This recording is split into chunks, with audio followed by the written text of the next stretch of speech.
সাবেক ছাত্র নেতা জামাল উদ্দিন এবং অন্যান্য নেতৃবৃন্দ, আমার এলাকাবাসী, আপনারা দীর্ঘক্ষণ যাবৎ এই প্রদর্শনী উপভোগ করে আসছিলেন। আমার অন্য একটি অনুষ্ঠান থাকার কারণে একটু বিলম্ব হয়েছে, জন্য আমি দুঃখিত। আবারও আপনাদের সাথে কথা হবে, দেখা হবে। যে কথাটি বলতে চাই, জুলাই বিপ্লবে যারা জীবন দিয়েছে, প্রায় 1400 লোক, 22,000 লোক আহত হয়েছে, 500 লোক জীবনের জন্য পঙ্গু হয়েছে। কিন্তু আমরা কি দেখলাম, যে ফ্যাসিস্ট দূর করে আরেকটা ফ্যাসিস্টের জন্ম নিতে যাচ্ছে। এই জন্য জুলাই বিপ্লব হয় নাই। যদি এই ফ্যাসিস্টদের আমরা বিতাড়িত করতে না পারি, আগামী নির্বাচনে ওদেরকে পরাজিত করতে না পারি, নতুন ফ্যাসিস্ট আগের চেয়ে শক্তি নিয়ে বসবে, বিতাড়িত ফ্যাসিস্ট তারা পুনর্বাসন করবে। ইতিমধ্যে পুনর্বাসনের খেলা শুরু হয়েছে।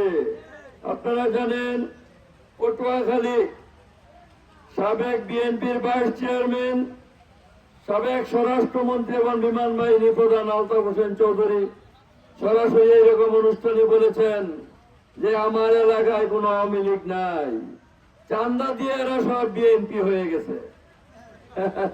আমার মনে হয় ওইটা শুধু পটুয়াখালীর দৃশ্যই না, সারা বাংলাদেশেই টাকা দিয়া দিয়া, চাঁদা দিয়া দিয়া তারা সাইনবোর্ড বদল করতেছে। অতএব এই ফ্যাসিস্টদের যারা পুনর্বাসন করে, তারাও ফ্যাসিস্ট। চাঁদাবাজদেরকে রুখে দাঁড়াতে হবে। আগামী ভোট বিপ্লবের মাধ্যমে তাদেরকে পরাজিত করতে হবে। আপনারা পারবেন? একটি আদর্শ উন্নত, মানবিক, নৈতিক একটি বাংলাদেশ গড়ার জন্য এবং নরসিংদী গড়ার জন্য আমরা কাজ করে যাচ্ছি।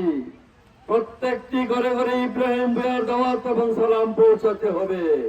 মানুষ নীরব ভোট বিপ্লবের জন্য অধিক আগ্রহে দিন প্রহর গুনছে। নতুন প্রজন্মের যারা ভোট দিতে পারে নাই, তাদের একটাই প্রশ্ন, আমরা কি ভোট দিতে পারবো, না আগের নতুন খেলাই আবার শুরু হবে? হুন্ডা গুন্ডা নির্বাচন ঠান্ডা, এই ফর্মুলার জন্য কেউ কেউ পরিকল্পনা করছে। কালো টাকার বড় খেলা হতে পারে।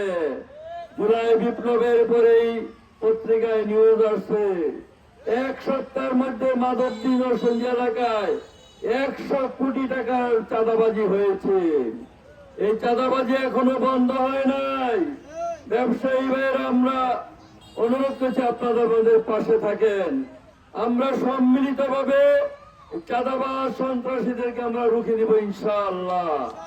এই জন্য আগামী ভোট বিপ্লবে নিরলসভাবে আপনারা কাজ করে যান। যদি কেউ নির্বাচনে কেন্দ্র দখল অন্য কোনো চিন্তা করে, এই চিন্তা তাদেরকে রুখে দিতে হবে।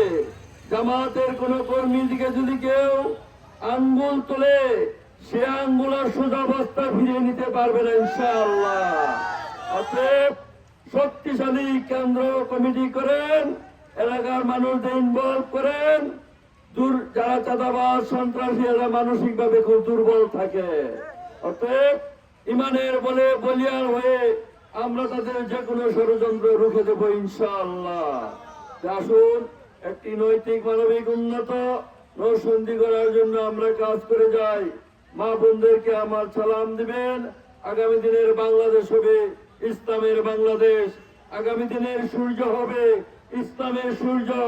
আগামী দিনে বাংলার জমিনে কালিমের পতাকা পথ পথ করবে ইনশাআল্লাহ।